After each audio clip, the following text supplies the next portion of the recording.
한국말 말씀 잘 하시죠? 예, 제가 정말. 우리 하나님의 말씀은 누가복음 24장 45절부터 53절까지의 말씀입니다.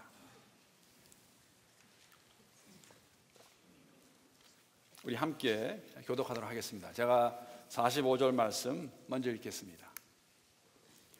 이에 그들의 마음을 열어 성경을 깨닫게 하시고 또 이르시되 이같이 그리스도가 고난을 받고 제3일에 죽은 자 가운데서 살아날 것과 또 그의 이름으로 죄사함을 받게 하는 회개가 예루살렘에서 시작하여 모든 족속에게 전파될 것이 기록되었으니 너희는 이 모든 일의 증인이라. 볼지어다 내가 내 아버지께서 약속하신 것을 너희에게 보내리니 너희는 위로부터 능력으로 입혀질 때까지 이 성에 머물라 하시니라.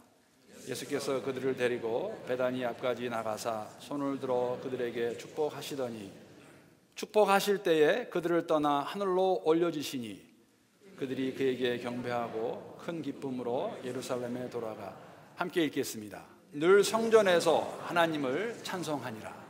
아멘. 하나님의 말씀입니다. 여러분, 예수 믿는 사람들을 세상에서 아니면 세상에 있는 사람들이 어떻게 표현할까요? 어떤 말을 할까요? 여러 가지로 표현하는 방법이 있으리라 생각합니다. 아마 그 중에 가장 많이 쓰는 표현 중에 하나가 묘사가 교회에 다니는 사람들이라는 소리를 우리가 많이 합니다. 지금은 조금 달라진 것 같은데 얼마 전까지만 하더라도 내 이웃이 내 네이버가 교회 다니는 사람인가 아니 예수 믿는 사람인가 알 수 있는 방법 중에 하나는 일요일 날 아침 10시 한 반쯤에 그 가정이 남자만 아니면 여자만 아니면 가족이 다 같이 양복을 입고 정장을 입고 또 깨끗하게 옷을 입고 나오는 그러한 가정은 10중 8구는 교회를 다니고 예수를 믿는 사람들이라고 이렇게 말했습니다. 근데 요새는 많이 달라졌습니다. 한국에 가게 되면은 듣는 소리가 일요일 날 10시 반쯤에 가족이 같이 갈 때는 꼭 교회 가지 않습니다. 요새는 다른 종교 가진 사람들도 불교 가진 사람들도 11시에 있는 그 절에 가서 예배 드리러 갑니다. 그래서 교회 다니는 것 가지고 아니면 일요일 날 아침 10시 반쯤에 나가는 사람들 보고 교회 간다고 그렇게 단정할 수 없는 것이 요사이의 변화라는 걸 생각해 보았습니다. 또 예수 믿는 사람들 아니면 교회 다니는 사람들하고 이렇게 사람들이 인정했던 것이 술, 담배 안 하는 분들 그런 얘기 들었죠. 나 술 안 합니다. 담배 안 합니다. 그러면은 당신 교회 다니시는군요. 그런 말 하던 때가 있었는데 요새는 그렇지 않은 것 같습니다. 제가 지난번에 말씀드렸지만은 예수 믿어 술 안 먹는다고 그랬더니 바보 취급하더라고요. 요새가 그런 세상이 되었습니다. 언젠가 들었던 이야기, 제가 사실은 우리 교육부, 우리 중고등부 학생들과 제가 오랫동안 사역을 했습니다. 그때 우리 중고등부 학생들이 학교에서 많이 힘들어하는 거 보면서 제가 그때 사용했던, 나눴던 그 예화 중에 이런 거 있습니다. 눈 2개 달린 원숭이가 하루는 정글에 갔다가 길을 잃어가지고 자신의 마을이 아닌 어떤 다른 마을에 들어가게 됩니다. 거기도 원숭이 마을입니다. 근데 그 원숭이 마을에 있는 모든 원숭이는 눈이 하나뿐인 원숭이였습니다. 그랬더니 2눈을 가진 원숭이가 졸지에 병신이 되었다는 이야기. 요새는 아마 우리가 진리로 알고 진리대로 살기 원할 때 세상에서 바보 취급 당하는 경우가 종종 있다는 생각을 해보았습니다. 술, 담배 안 한다고 꼭 예수 믿는 사람은 아니죠. 만약에 예수 믿는 사람들을 정말 선한 삶을 사는 사람들이라 라고 말을 한다면은 그 말도 사실은 어느 정도는 맞겠지만은 맞지 않다고 생각합니다. 정말 많은 사람들이 종교가 있고 없고를 떠나서 선하게 살려고 노력 많이 합니다. 요새 젊은이들, 포스트 모던 시대로 살아가는 젊은이들은 이 배고픈 거, 이 푸어, 또 이 저스티스, 이 정의에 대해서 굉장히 생각이 많습니다. 그래서 예수 안 믿어도 정말 깨끗하게 잘 살고 있습니다. 여러분 들어보시겠지만은 Doctors Without Borders, 국경 없는 의사회 같은 것, 이분들 하시는 일, 이거 우리 믿는 사람들 부끄럽게 하죠. 얼마나 자신들의 삶을 투자해서 자신들의 기술을 다 바쳐서 정말 잡이 들어가면서 일하시는 분들인가. 이런 것들로 이제는 우리가 예수를 믿는다고, 믿는 사람이라고 표현하는 데는 부족하다고 생각합니다. 또 다르게 표현할 수 있는 방법이 없는지 모르겠습니다. 여러분 가운데 우리 한국 교회 초기에 그 최권능 목사님, 개인적으로 모르시지만 이름은 들어보셨으리라 생각하고, 이름도 못 들어보셨으면 이 최권능 목사님이 쓰셨던 그 문구 아마 기억나실 겁니다. 예수 천당, 불신 지옥. 천국과 지옥을 분명하게 선포했던, 요새는 지옥 얘기하면 조금 세대 떨어지는 것 같아요. 사실 강단에서도 지옥에 대한 얘기 많이 하지 않습니다. 왜? 사람들 오펜드 할까 봐. 그러나 성경은 저희들에게 천국과 지옥은 분명히 있다고 말하고 있습니다. 예수 그리스도 안에서 하나님 믿는 사람들은 우리가 그 땅에, 그날 그곳에서 하나님과 영원히 있을 그곳이 하나님의 나라 천국이고, 그렇지 않은 사람들은 다 영벌을 받는 지옥으로 갈 것이라고 말하고 있습니다. 그렇기 때문에 예수를 믿는 사람들을 표현하는 가장 좋은 방법이 있다고 하면은, 묘사가 있다 하면은, 이 창조주 하나님이 다시 살리신 그리스도 예수의 부활을 믿는 사람들이 우리들입니다. 여러분, 예수님은 부활하셨습니다. 아멘이십니까? 오늘도 함께 하십니다. 어떤 종교적인 교리나 우리가 선한 사람 되겠다고, 선한 일 하겠다는 것, 좋은 일 하겠다는 것이 아니라 이 그리스도 예수, 부활하신 예수를 믿고 그분이 원하시는 삶을 살아가는 사람들이 우리이고, 그 사람들이 모인 것이 교회라는 것입니다. 이 예수의 부활을 저희가 지난주에 we celebrated, 축하했죠. 자칫 잘못하면 부활하신 그 예수를 그냥 셀러브레이트하고 그냥 거기서 머물 수 있다는 것이 우리들의 문제가 아닌가 생각합니다. 오늘 본문을 보게 되면 부활하신 예수께서 제자들에게 어떻게 살라, 무엇을 믿고 살으라고 저희들에게 말씀해 주고 계시는데, 오늘 그 말씀을 함께 상고해 보기를 바랍니다. 누가복음 24장은 부활장입니다. 부활하신 예수의 그 모습이 기록되어 있고, 부활하신 예수를 만난 사람들의 얘기가 기록되어 있는 것이 누가복음 24장입니다. 지난주에도 말씀을 드렸지만은 금요일 저녁에 어떻게 보면은 그 누구도 생각하지 못했던 사건입니다. 불과 며칠 전에 그 무리가, 그 군중이 예수를 받아들였는데 며칠이 못 가서 그렇게 쉽게, 그렇게 힘없게, 그렇게 짧은 시간 안에 예수가 십자가의 죄인으로 죽을까 하는 생각을 미처 못했다는 생각을 갖게 됩니다. 그래서 그날 밤에 예수가 돌아가셨을 때 그 몸에다가 향유를 뿌릴 수 없었고, 그 무덤에다가 향유를 뿌릴 준비가 되어 있지 않았습니다. 그래서 부활절 그 안식 후 첫날에 여인들이 함께 그 무덤을 방문합니다. 방문을 갔던 이유는 하나입니다. 부활의 예수를 보러 간 것이 아니라 그 예수의 몸에다가 향유를 뿌리고 예수의 무덤 안과 밖에 향유를 뿌리기 위해 갔던 것입니다. 그런데 가봤더니 무덤이 비어 있어요. 예수님이 안 계십니다. 부활하신 예수님이십니다. 그래서 그 부활한 예수를 듣고 본 그들이 가서 제자들에게 말하는데 제자들이 어떻게 반응했습니까? 그 여인들의 말을 허탄한 소리, 어처구니 없는 소리로 들었다고 누가복음 24장 11절은 기록하고 있습니다. 사실 어떻게 생각하면은 그 여인들의 말을 들었던 제자들의 그 마음의 상태가 혹시나 우리의 상태가 아닐까? 우리는 정말 하나님의 말씀을 하나님의 말씀으로 받아들이고 있을까? 우리도 종종 그 말씀을 어처구니 없는 소리로, 허탄한 소리로, 불가능한 소리로 받아들이고 있지 않을까 생각해 봅니다. 충분히 이해가 가는 태도이긴 합니다. 내 개인의 삶 속에서 우리 주의 예수를 믿는다는 그 형제 자매들의 삶 속에서, 또 공동체의 삶 속에서 우리가 하나님의 말씀을 정말 믿고 의지하고 살아가는 사람들의 모습일까 하는 그 질문이 내게 먼저 있으면, 우리 교회 안에 있으면, 하나님의 교회 안에 있으면은 하나님의 그 음성을, 그 말씀을 정말 주의 말씀으로 받아들일까? 아마 우리도 알게 모르게 어처구니 없는 소리로 받아들이지 않나.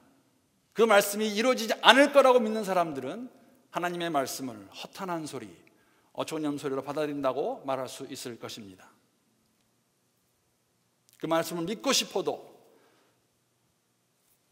우리 안에, 우리 가운데 그러한 모습이 없다면 아마 우리는 함께 하나님의 말씀을 허탄한 소리, 어처구니없는 소리로, 이룰 수 없는 소리로 받아들이고 있다고 생각합니다. 부활의 소식을 들은 사도들이 그런 반응을 보였습니다. 이런 그들의 모습을 단편적으로 보여주는 것이 엠마오로 가던 두 제자의 대화입니다. 여러분, 굉장히 흥미로운 장면입니다. 글로바와 다른 제자, 엠마오로 가면서 그날 아침에 있었던 일을 그들이 들었습니다. 그래서 예수에 관해서 예수의 부활이라는 소식을 들은 거 가지고 그 이야기는 하는데, 예수에 관해서는 말을 하는데 예수는 보지 못했던 그 두 제자, 그러한 제자들이 예수를 나중에 보게 되죠. 보게 되고 제자들에게 말했을 때 아직도 믿지 못하는 그 제자들에게 나타나셔서 Here I am, 그렇죠? 여기 있다 하시고 마지막으로 주신 당부의 말씀, 명령의 말씀이 오늘 본문에 나와 있는 말씀입니다. 그런데 한 가지 흥미로운 것은 오늘 본문에 나와 있는 그 제자들이 성경을 깨닫는 모습과 엠마오로 가던 두 제자가 나중에 그들이 깨달은 모습이 굉장히 비슷합니다. 오늘 본문 45절에 보게 되면 이렇게 기록하고 있습니다. 이에 그들의 마음을 열어 성경을 깨닫게 하시고, 예수님께서 오셔가지고 그 제자들이 성경을, 하나님의 말씀을 깨닫게 해주셨어요. 누가복음 24장 32절에 보게 되면 비슷한 내용의 글이 있습니다. 여기는 엠마오로 가던 두 제자에게 나타나셨던 예수님께서 하신 일입니다. 그들이 서로 말하되 길에서 우리에게 말씀하시고 우리에게 성경을 풀어주실 때에 우리 속에서 마음이 뜨겁지 아니하더냐 하고 기록하고 있습니다. 즉 예수님께서 이 두 구절을 종합해 보면은 그들에게 성경을 가르치실 때에 그 내용을 깨닫게 되었고 그들의 마음이 뜨겁게 되었습니다. 사랑하는 성도 여러분, 저는 성령 하나님께서 오늘도 동일하게 역사하고 계신다고 믿습니다. 살아계신 하나님의 말씀을 우리가 묵상할 때 그 하나님의 말씀이 성령께서 깨닫게 하실 때 우리가 알게 되고 깨닫게 되고 우리의 마음이 뜨거워진다는 것입니다. 뜨거워질 때에만 성령의 터치가 있어야 우리 하나님의 말씀을 받아들여서 그 말씀대로 살 수 있는 것이죠. 여러분, 여기서 하나님 우리 말씀 보게 되면 성경을 깨달았다는 것, 그럼 어떻게 보면 그 전까지 깨닫지 못한 것이죠. 제자들이, 엠마오 두 제자도 그랬고. 여러분, 사람들은 성경을 보는데 세 부류의 사람들이 있습니다. 어떻게 성경을 보나? 한 부류는 성경 그 자체를 부정하는 거예요. 어떻게 이 성경이 하나님의 말씀이냐? 조금 그보다 나은 사람들은 성경을 뭐 이슬람의 코란 정도로, 아니면 몰몬의 몰몬경 정도로 이렇게 보는 사람들이 있습니다. 창조주이신 하나님을 부정하고 그 하나님을 모른다고 하는 사람들, 그런 각도를 가지고 그런 자세로 성경을 보게 되면 아무것도 알 수 있는 것도 없고 이해할 수 있는 것도 없겠죠. 또 다른 부류는 성경을 굉장히 중요한 책 정도로, 영향력 있는 책 정도로 인식하고 있는 사람들이 있습니다. 여러분, 그거 아시는지 모르겠어요. 제가 대학교 다닐 때 경험한 건데, 제가 다니던 그 캘리포니아 주립대학은 상당히 세속적입니다. 굉장히 세큘러해요. 얼마나 세속적이냐면은 이 유대인들이, 주립대학임에도 불구하고 유대인들의 입김이 하도 세가지고 저희는 졸업식을 주일날 합니다. 토요일날 할 수가 없어요. 왜? 토요일날은 안 지키기 때문에. 그리고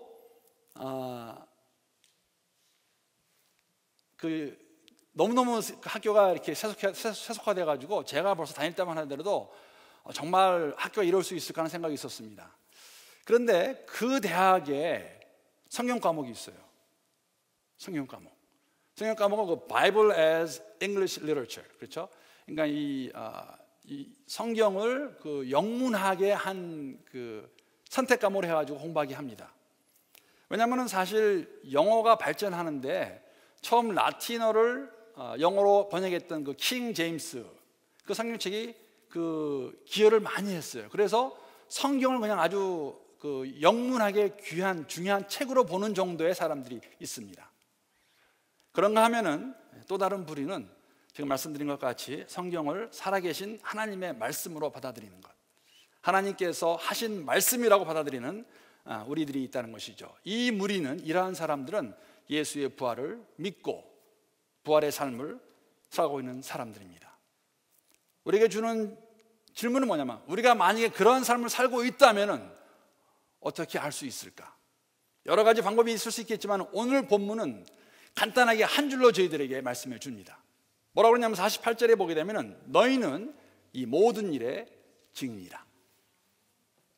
즉 우리가 이 모든 일의 증인으로 살아가고 있다면 우리는 부활을 믿고 부활대로 부활의 예수님이 원하시는 삶을 살고 있다고 말할 수 있습니다. 여러분, 증인은 아무나 될 수 없어요. 증인은 사건이 발생했을 때 그 시간에 그 장소에서 그것을 목격한 사람들만이 증인이 될 수가 있습니다. 근데 우리들에게, 먼저는 제자들에게, 그리고 오늘 우리들에게 증인으로 살라고 그렇게 말씀하고 있습니다.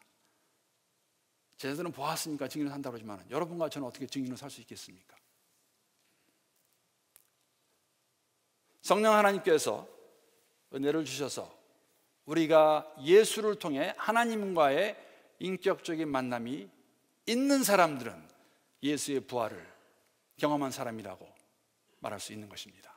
여러분, 예수님을 통해 하나님과 인격적인 만남을 가지셨습니까? 이게 무슨 말인가? 인격적인 만남. 오늘 본문에 보게 되면 이 만남이 어떠한 만남인가에 대해서 저희들에게 말씀을 주고 있습니다. 오늘 본문 46절, 47절 말씀입니다. 우리 한번 함께 한 목소리로 읽어보시겠습니다. 자, 시작. 또 이르시되 이같이 그리스도가 고난을 받고 제3일에 죽은 자 가운데서 살아날 것과 또 그의 이름으로 제사함을 받게 하는 회개가 예루살렘에서 시작하여 모든 족속에게 전파될 것이 기록되었으니. 여러분, 이것이 복음의 핵심입니다. 복음에는 오늘 이 46절과 47절을 보게 되면 네 가지 요소가 들어가 있습니다. 첫째 요소는 뭐냐면은 예수는 그리스도이시다. 여러분, 예수는 종교를 창조한 사람이 아니에요. 종교를 만든 사람이 아닙니다. 예수는 하나님의 아들이셨고, 하나님 아들이셨지만은 우리를 위해 이 땅에 오신 성육신하신 그 예수, 그리스도, 메시아, 그 하나님을 알고 있는가? 그 그리스도를 내 주로 시인하고 있는가? 그 사람이 하나님과 인격적인 만남을 가진 사람이죠. 두 번째는 예수의 고난과 죽음입니다. 이 땅에 오셔서 우리와 같이 사셨고 돌아가셨습니다. 십자가에서 우리의 죄를 위해서. 그 사실을, 그 진리를 믿고 있는가? 교회의 두센 돈수도 아닙니다. 이거 되고 이거 안 된다, 그런 거 다 떠나서 예수가 이 땅에 오셔서 우리 함께 우리 가운데 거하셨고 우리의 죄를 위해 고난을 받으셨고 마지막에는 죽기까지 순종하셨던 그 예수를 우리가 믿고 있는가? 거기서 끝나지 않습니다. 부활의 예수입니다. 부활하신 그 예수가 내 삶의 주인이신가? 이 세 핵심 요소를 다 안다 할지라도 내 마음 가운데 회개함이 없고 죄사함이 없으면 아직 예수를 만난 적이 없는 것입니다. 그 예수가 내 개인의 삶의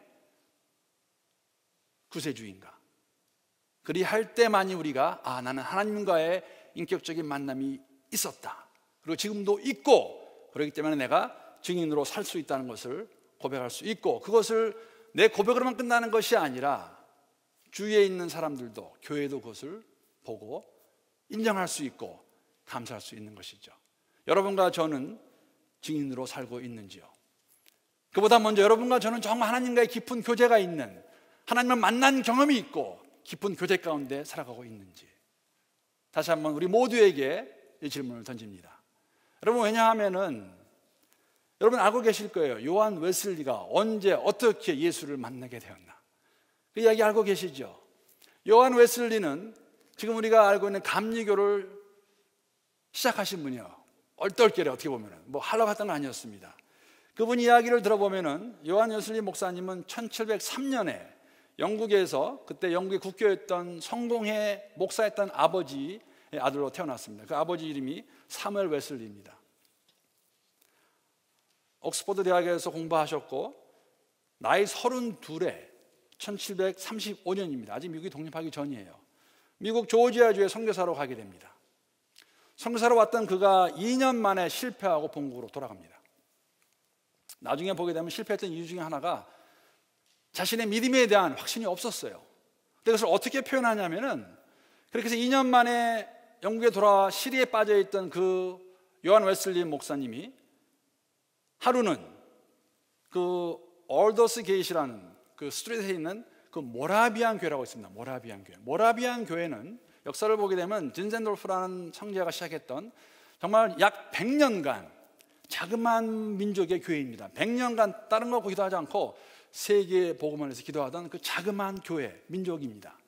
그 예배에 참석했다가 그 예배에서 예배를 인도하는 사람이 로마서를 읽을 때에 그의 마음 가운데 뜨거움이 생기면서 요한 웨슬리의 기록에 의하면, 간증에 하면 그때 그가 회심했다고 말하고 있습니다. 그래서 1738년 5월 24일 저녁 8시 45분에 있었던 일을 요한 웨슬리가 이렇게 기록하고 있습니다. 자신의 일기에. 한번 읽어보겠습니다. 나는 내가 그리스도를 참으로 믿고 있음을 느꼈고 구원을 위해서 그리스도만을 의지한다고 느꼈다. 그리고 주께서 내 모든 죄를 없이 하였다는 확신이 생겼고 나 같은 자의 죄를 다 사하시고 죄와 죽음의 법에서 나를 구원해 주셨음을 확신하게 되었다. 이것이 요한 웨슬리의 회심입니다. 물론 장로교인 저희들이 보는 신학적인 관점이 틀리지만 중요한 것은 그의 마음 가운데 회심이 무엇인가 깨달았다는 것이죠. 우리의 마음 가운데에도, 오늘 예배드리는 우리의 마음 가운데에도 정말 그리스도 예수 안에서 하나님과 인격적으로 만난 예수의 성육신과 예수의 고난과 십자가의 죽음과 부활을 믿고 회개해서 죄사함 받은 경험이 있으신지, 만약에 없으시면 오늘이라도 주 앞에서 기도하시면 됩니다. 그리고 그 회심을 경험한 사람들은 삶 가운데에서 부활의 증인으로 살아가는 것입니다. 그것만이 우리가 부활을 고백으로 끝나지 않고, 고백만 하지 않고 부활을 믿고 부활의 사람으로 살아간다고 말할 수 있는 것입니다. 부활을 믿는 사람들은 하나님과 그리스도 예수 안에서 인격적인 만남이 있는 사람들이죠. 그럴 때만 우리 개인과 교회가 예수의 증인으로 살 수 있습니다. 여러분, 다른 이유도 있겠지만 오늘날 많은 교회가 교회다운 구실을 하지 못하는 가장 큰 이유 중에 하나가, 저는 우리가 예수의 증인으로 살고 있지 못하기 때문이라고 생각합니다. 우리가 우리 안으로만, 교회라는 이 건물 바운더리 안에서만 우리가 살 때에는 증인으로 살 수 없습니다. 증인은 세상에서 그곳에 가서 사는 것이 증인입니다. 우리는 다 알고 있지 않습니까? 예수가 누구인지. 그러면 여기에 사는 일은 더 이상 없는 거예요. 나가셔야 됩니다.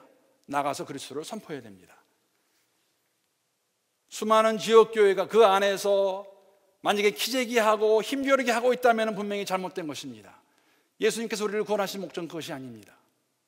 우리가 주의 예수의 증인으로 아직도 부활을 모르는 그들에게 복음을 전하라고 불러주시고 묶어주셔서 교회를 만들어주셨는데 왜 우리가 이 안에서만 힘을 다 소비해야 됩니까?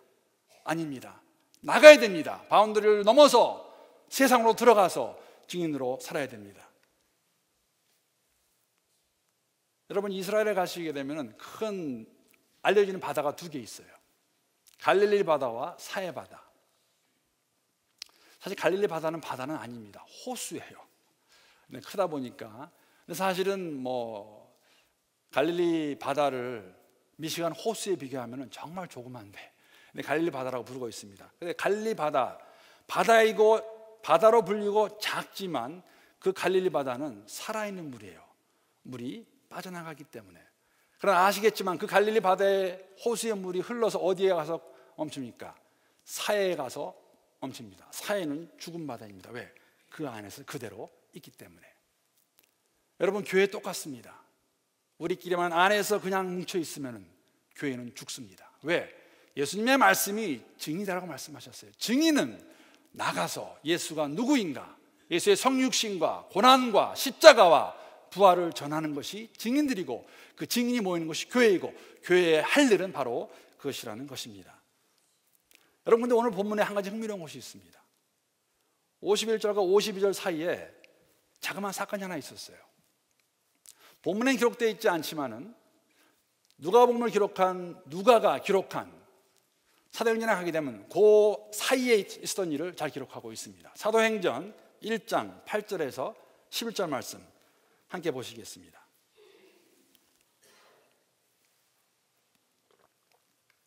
오직 성령이 너에게 임하시면 너희가 권능을 받고 예루살렘과 온 유대와 사마리아와 땅끝까지 이르러 내 증인이 되리라 하시니라. 이 말씀을 마치시고 그들이 보는데 올라져 가시니 구름이 그를 가리어 보이지 않게 하더라. 올라가실 때에 제자들이 자세히 하늘을 쳐다보고 있는데 흰 옷 입은 두 사람이 그들 곁에 서서 이르되 갈릴리 사람들아 어찌하여 서서 하늘을 쳐다보느냐. 너희 가운데서 하늘로 올려지신 이 예수는 하늘로 가심을 본 그대로 오시리라 하였느니라. 부활의 예수를 만났는데 예수님이 하늘로 올라가 버리십니다. 그랬더니 그것을 빤히 쳐다보고 있는 제자들, 왜 그렇게 쳐다보고 있었을까? 어떻게 생각하세요? 왜 제자들이 예수님만 쳐다보고 있었을까? 충분히 이해가 가는 말입니다. 야, 죽었던 예수가 부활해가지고 이제는 뭔가 정말 할만한 것 같은데 예수님이 그냥 올라가 버리세요. 그 제자들은 그랬을 것 같아요. 저분 가시면 우리는 어떻게 하지? 무엇하라고? 물론 신학적으로는 아직 성령이 임하지 않으셔서 기다리고 있다가 성령이 임하실 때, 성령의 충만함을 경험했을 때 이들이 증인으로 변화를 받습니다. 근데 우리 가운데, 혹시 내 삶 가운데는 지금도 하늘만 빤히 쳐다보고 있는 내 모습이 없을까 생각해 보았습니다. 여러분, 하늘을 보는 건 중요합니다. 왜? 하늘이 만약에 천국을 비유한다면 우리가 가야 할 곳이 그곳이기 때문에. 그러나 그냥 빤히 쳐다보는 끝나면 안 됩니다. 하늘에 계신 예수를 바라보는 것이고, 그 예수가 하신 말씀을 우리가 기억해서 만나는 그날까지, 가는 그날까지 그 일을 저희가 감당해야 돼요. 그게 뭡니까? 예수의 증인되는 겁니다. 마지막 말씀이세요. 이 모든 일에 그리스도라는 것, 이 땅에 오셔 고난받으신 것, 십자가의 죽으심, 부활하신 것, 이것을 이 모든 일 너희가 증인이 되라고 말씀하고 있습니다. 우리는 자칫 잘못하면 그냥 그것만 바라보면서, 하늘만 바라보면서, 하염없이 바라보면서 우리의 할 일을 하지 못하는 것, 우리가 왜 구원받았나, 어디로부터 구원받았나 보다 무엇을 위해 구원받았나가 더 중요합니다. 그 일을 잘 깨닫고 함께 이 일을 감당하는 것이 교회입니다. 공동체라는 것이죠. 가정에서, 일터에서, 또 사회에서, 특히 우리 주위에 있는 사람들 가운데서 아직 예수를 모르는 사람들, 그러한 사람들에게 복음을 전해야 되는 것, 사실 교회가 그래서 그것을 준비하기 원합니다. 오늘 설교의 제목을 부활, 그 이유라고 그렇게 붙였습니다. 부활보다 더 중요한 것은 부활을 경험한 우리가 어떠한 삶을 살아야 되는지, 새로운 것은 하나도 없습니다. 다만 이번 여름에 이러한 목적을 가지고 교회가 함께 이 프로그램을, 사실 프로그램이라 말하기는 그렇지만은 이것을 하기 원합니다. 제가 그 제목을 뭐라고 붙였냐면은 이렇게 붙였습니다. 한여름밤의 대화. 한여름이에요. 8월이니까 그렇죠? 이 대상은 예수를 안 믿는 사람이고, 또 기독교에 관심이 있는 사람들도 있고, 아니면 교회를 다녔지만은 어떤 이유로든지 간에 안 다니는 분들이 대상입니다. 언제 할 거냐면 8월 달에 토요일 날 할 것입니다. 여러분, 8월 달에는 토요일이 5번 있어요. 8월 첫째 주 토요일은 우리 만남 축제입니다. 나눔 축제고, 그래서 8월 둘째, 셋째, 넷째, 다섯째 주일을 할 것입니다. 어디서 할 거냐면은 교회에서 안 할 겁니다. 우리 장소를 하나 선택해서 그곳에서 토요일 날 저녁에 6시부터 9시까지 이분들을 우리가 초청해서 함께 맛있는 음식 먹고 제가 잠깐 얘기하고 그분들의 이야기를 들으려고 합니다. 궁금한 것, 예수가 정말 부활했습니까? 그걸 어떻게 믿어요? 그러면은 죄인 그러시면 안 돼요. 그렇죠? 왜 그렇게 생각하십니까? 요새 가장 이슈, 큰 이슈, 왜 동성연애자는 다 죄인입니까? 그러면 이 사람 정말 죄인이네. 거기 가시기 전에 왜 그렇게 생각하십니까? 우리만 예수를 믿고 우리만 가는 곳이 천국이라 생각하면 예수 믿는 것이 목적이 아니죠.